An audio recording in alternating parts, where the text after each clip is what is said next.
Hello everyone. अध्ययन summit channel में आपका स्वागत है। जैसा कि आप जानते हैं कि हमने एचपी टेट जून 2025 की प्रिपरेशन के लिए साइकोलॉजी की सीरीज स्टार्ट की है, जो कि आपके एग्जाम के लिए हेल्पफुल रहने वाली है। हम साइकोलॉजी के third chapter stages of development को डिस्कस कर चुके थे। आज हम next chapter heredity and environment को कवर करेंगे। तो चलिए स्टार्ट करते हैं। Heredity and environment. हेरिडिटी को नेचर से डिनोट किया है एंड एनवायरनमेंट को नर्चर से डिनोट किया है। हेरिडिटी को नेचर से इसलिए डिनोट किया है क्योंकि जो हेरिडिटी है वो फिजिकल डेवलपमेंट किस तरह से होगी, तो वो चीज़ हेरिडिटी पे डिपेंड करती है। और जो एनवायरनमेंट है उसको नर्चर इसलिए डिनोट किया है कि जो साइकोलॉजिकल करेक्टरिस्टिक्स बच्चे में कौन कौन से डिवेल्प होंगे वो एनवायरनमेंट पे डिपेंड करता है। तो नेचर और नर्चर में जो डिबेट है वो काफ़ी लंबे टाइम से चलती आ रही है और अभी भी इस पर डिबेट चल रही है। तो पर्सनैलिटी डेवलपमेंट जो है वो इंटरेक्शन होता है हेरिडिटी एंड एनवायरनमेंट का। तो हेरिडिटी और एनवायरनमेंट दोनों ही बहुत ज़्यादा इम्पोर्टेंट रोल प्ले करते हैं पर्सनैलिटी डेवलपमेंट के लिए। हेरिडिटी जो है वो फिजिकल करेक्टरिस्टिक जो बच्चे में आते हैं वो हेरिडिटी से मिलते हैं, और जो एनवायरनमेंट है वो साइकोलॉजिकल करेक्टरिस्टिक डेवलप करने में इम्पोर्टेंट रोल प्ले करता है। तो चलिए देखते हैं अब हम हेरिडिटी का मीनिंग। तो heredity is the passing of genetic factors from parents to offspring और from one generation to the next. Heredity जो है वो जेनेटिक फैक्टर्स का पास ऑन होता है पेरेंट्स से उनके बच्चों में, या फिर हम ये कह सकते हैं कि एक जनरेशन से दूसरे जनरेशन में जब जेनेटिक फैक्टर्स पास होते हैं तो उस चीज़ को हेरिडिटी कहते हैं। और हेरिडिटी जो है एक स्टैटिक फैक्टर है। स्टैटिक फैक्टर इसलिए है क्योंकि जो बच्चों का फिजिक है, यानी कि जो फिजिकल क्वालिटीज़ हैं, तो वो चीज़ पेरेंट्स पे डिपेंड करेंगे। लाइक बच्चों की आँखों का कलर कैसा होगा, उनके बालों का कलर कैसा होगा, उनका हाइट किस तरह की होगी। तो जो फिज़िकल क्वालिटीज़ जो होती हैं वो हेरिडिटी पे डिपेंड करती हैं और ये चेंज नहीं होती। ठीक है? तो इसलिए जो हेरिडिटी है वो स्टैटिक फैक्टर है, और ये एचपी टेट में भी क्वेश्चन पूछ लिया जाता है कि हेरिडिटी आपका स्टैटिक फैक्टर है, डायनामिक फैक्टर है, या फिर नन ऑफ दीज। उस तरह से ऑप्शन दिया जाएगा तो स्टैटिक फैक्टर है। देन हमने देखा कि हेरिडिटी जो है वो पासिंग ऑफ ट्रेड्स है एक जनरेशन से दूसरी जनरेशन में। जेनेटिक फैक्टर्स में कौन कौन से ट्रेड्स आते हैं वो है क्रोमोसोम, डीएनए एंड जीन्स। तो कई बार इस चीज़ में जिन्होंने मतलब मेडिकल नहीं पढ़ा होता है तो वो इस चीज़ में भी कंफ्यूज रहते हैं कि जेनेटिक फैक्टर्स में कौन कौन सी चीज़ें आती हैं। तो क्रोमोसोम, डीएनए एंड जीन्स, इन सब को मिलाकर जो है वो हेरिडिटी काम करती है। ठीक है? Then next, nature refer to an individual innate qualities. Nature heredity को इसलिए भी रेफर किया है क्योंकि ये जो है हेरिडिटी से हमको इनेट क्वालिटीज मिलती है जो कि बच्चे में अपने पेरेंट्स से मिलती है, और मतलब उस चीज़ को वो सीखता नहीं है। इनेट क्वालिटीज़ का मतलब उन क्वालिटीज़ को वो सीखता नहीं है, ना एनवायरनमेंट में ना किसी और से सीखता है। वो उसके जब वो जन्म लेता है तो उसके अंदर पहले से ही वो क्वालिटीज़ होती हैं जो उसको अपने पेरेंट्स से मिलती हैं, इसलिए इसको नेचर रेफ़र किया है। देन हेरिडिटी जो है वो बायोलॉजिकल फैक्टर है। अब हम नेक्स्ट जो देखते हैं वो है मैकेनिज्म ऑफ हेरिडिटी। हेरिडिटी जो है किस तरह से इसकी प्रक्रिया होती है और हेरिडिटी किस तरह से काम करती है। The human egg and sperm unite resulting in a zygote slash fertilized egg slash fertilized ovum. At fertilization, the male and female germ cells unite to form a fertilized ovum. तो जो mail का sperm होता है और female का जो egg होता है वो मिलते हैं और फर्टिलाइज होने के बाद ज़ायोट बनता है या फिर जिसको फर्टिलाइज्ड एग भी कहते हैं या फर्टिलाइज्ड ओवम तैयार होता है। फर्टिलाइजेशन के दौरान फीमेल और मेल के जर्म सेल्स जो होते हैं वो इकट्ठे होके फर्टिलाइज्ड ओवम बनाते हैं जिसके अंदर कंप्लीट 46 क्रोमोसोम का सेट होता है। और एचपी टेट में ये भी क्वेश्चन पूछ लिया जाता है कि जो क्रोमोसोम्स हैं या फिर जीन्स भी आपको पूछ सकते हैं कि वो पेयर में काम करते हैं या फिर सिंगल करते हैं। जो क्रोमोसोम होते हैं वो पेयर्स में पाए जाते हैं। देन क्रोमोसोम क्या होते हैं, तो 46 क्रोमोसोम्स का पेयर होता है फर्टिलाइज्ड ओवम में। एंड क्रोमोसोम क्या होते हैं, chromosome are minute thread-like structures containing many hundreds of ultra microscopic particles। ठीक है, जो क्रोमोसोम होते हैं वो थ्रेड लाइक स्ट्रक्चर होते हैं, धागे की तरह उनका स्ट्रक्चर होता है जिसमें बहुत सारे यानी कि बहुत सारे उसमें छोटे-छोटे पार्टिकल्स होते हैं जिनको हम मतलब माइक्रोस्कोप से ही देख सकते हैं, नेक्ड आइज से हम नहीं देख पाते। तो उन पार्टिकल्स को जीन्स बोला जाता है। जो जीन्स होते हैं वो क्रोमोसोम में पाए जाते हैं और जीन्स ही रियल कैरियर होते हैं पर्सन के हेरिडिटी के। ठीक है, तो ये क्वेश्चन भी पूछा जाता है एचपी टेट में कि हेरिडिटी के जो रियल कैरियर्स होते हैं वो कौन होते हैं। ऑप्शन में आपको दे दिया जाएगा जीन्स, क्रोमोसोम या कुछ और या फिर नन ऑफ दिस। तो रियल कैरियर जो हेरिडिटी के होते हैं वो होते हैं जीन्स। तो first 22 chromosomes are called autosomes. तो जो पहले 22 क्रोमोसोम होते हैं उनको ऑटोसोम्स बोला जाता है और जो 23rd पेयर होता है क्रोमोसोम का वो डिटरमाइन करता है बच्चे का gender and is called the sex chromosome. और जो 23rd पेयर होता है यानी कि जो लास्ट पेयर होता है उसको सेक्स क्रोमोसोम बोला जाता है। Then the 46 chromosome contain around 30,000 genes. तो 46 क्रोमोसोम पेयर्स में लगभग 30,000 जीन्स पाए जाते हैं। अब हम डायग्राम के थ्रू देखते हैं कि किस तरह से जो है मेल और फीमेल का डिटर्मिनेशन होता है कि बच्चा मेल होगा या फीमेल होगा। तो sex determination in human being, तो जैसे आपको पता है मेल में XY क्रोमोसोम होते हैं और फीमेल में XX क्रोमोसोम होता है। तो ये आपके पेरेंट्स हो गए, ठीक है। देन जो मेल के XY क्रोमोसोम है उनको स्पर्म बोला जाता है और जो फीमेल के XX है उनको ओवम बोला जाता है। और ये जर्म सेल्स होते हैं मेल में XY और फीमेल में XX, जिसको जर्म सेल्स या जर्मेट्स भी कहते हैं। जब मेल और फीमेल दोनों में जो X क्रोमोसोम होता है वो कॉमन होता है, दोनों में ही पाया जाता है X।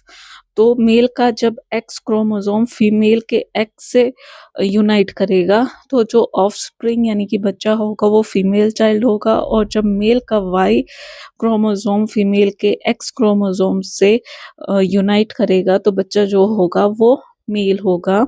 और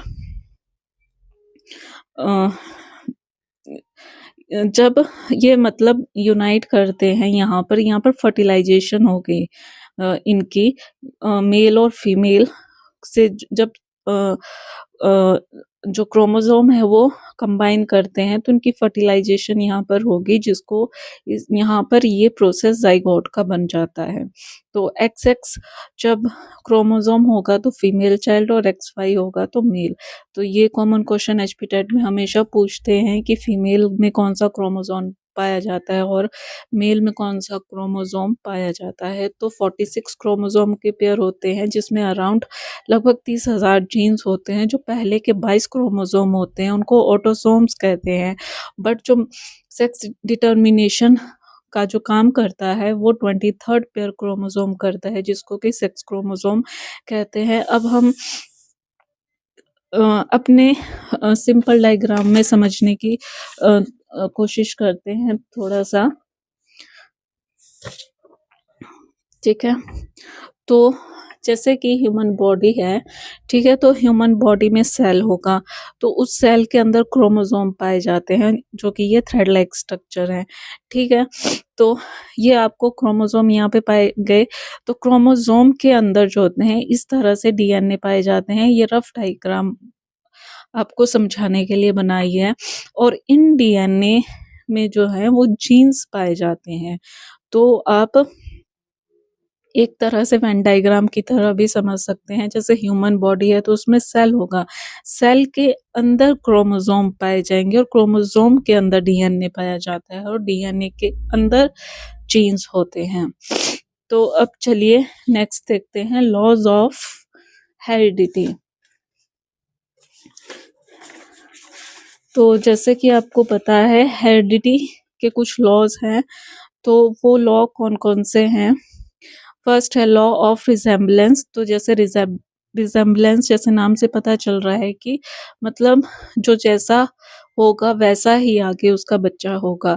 the physical features and mental abilities are alike those of the parents, यानी कि जो फिजिकल क्वालिटी होगी और मेंटल क्वालिटी भी, यानी कि साइकोलॉजिकल जो भी क्वालिटीज होंगी और फिजिकल क्वालिटीज होंगी पेरेंट्स की, वैसी ही बच्चों में पाई जाएगी। देन नेक्स्ट है लॉ ऑफ वेरिएशन, जो कि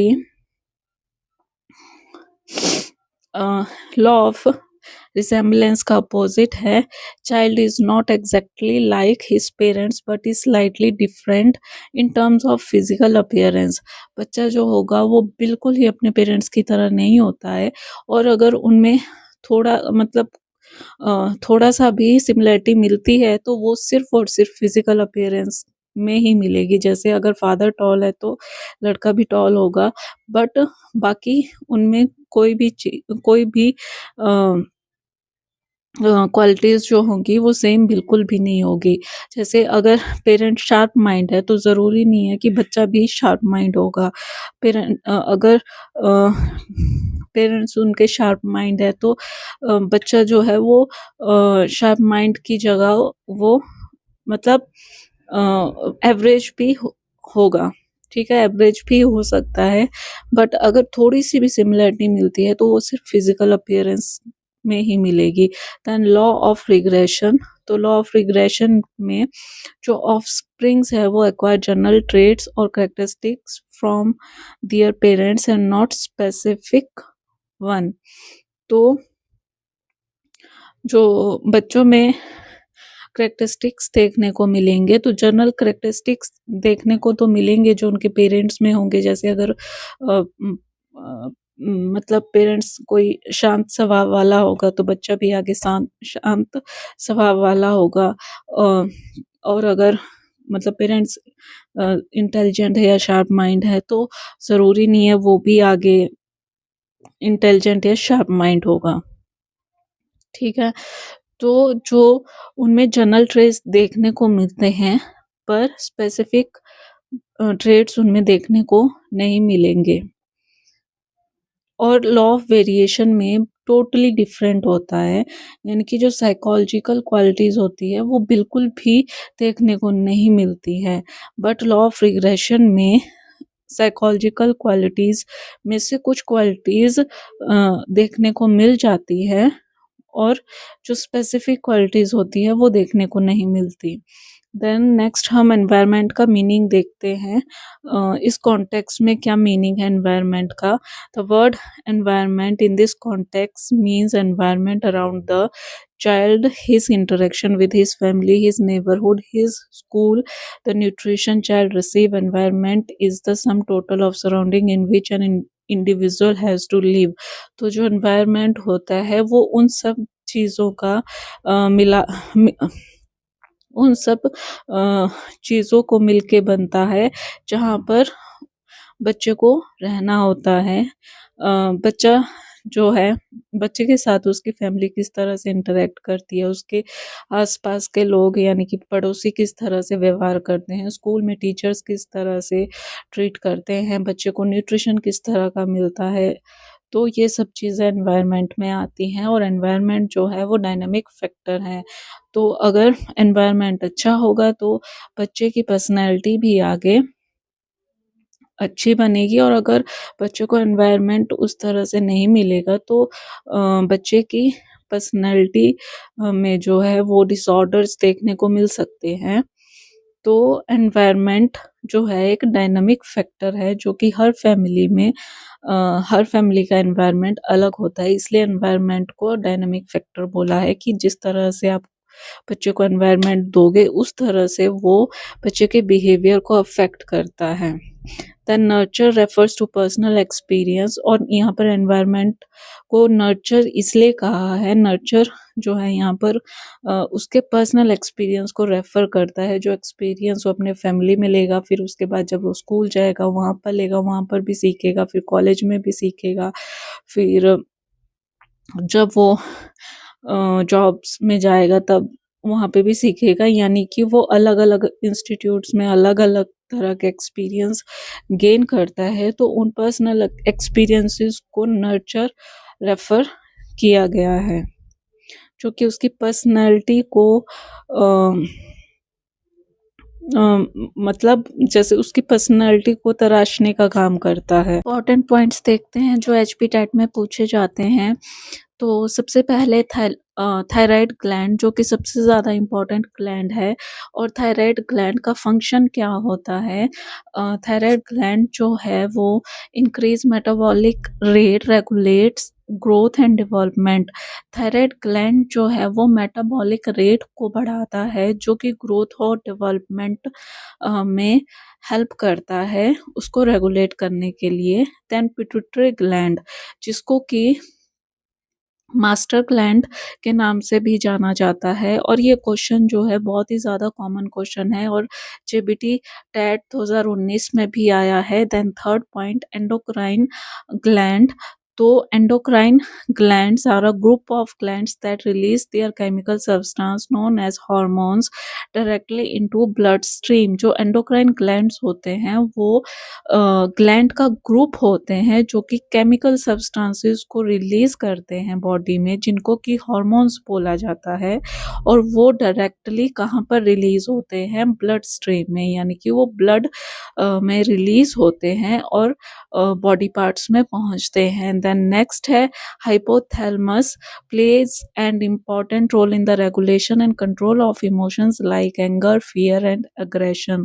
जो हमारे अंदर इमोशंस होते हैं, एंगर का इमोशन, फियर का इमोशन, अग्रेशन का इमोशंस, बेसिकली जो इमोशंस होते हैं उनको रेगुलेट और कंट्रोल कौन करता है, वो है हाइपोथैलेमस, जो कि बहुत ही ज़्यादा इम्पोर्टेंट रोल प्ले करता है। देन पेनक्रियास का फंक्शन क्या होता है। Pancreas lowers blood glucose level, promotes formation of glycogen. जो पेनक्रियास है वो ब्लड ग्लूकोज लेवल को जो है वो जो ब्लड में ग्लूकोज का लेवल होता है उसको लो करता है, जो कि प्रमोट करता है ग्लाइकोजन की फॉर्मेशन को, जिससे कि ग्लाइकोजन की फॉर्मेशन जो है होती। होप आपको मेरा ये एफर्ट पसंद आए। चैनल को प्लीज़ लाइक, शेयर और सब्सक्राइब करें, और चैनल को सपोर्ट करें। मैं आपके लिए अच्छे से अच्छा कंटेंट लाने की पूरी कोशिश कर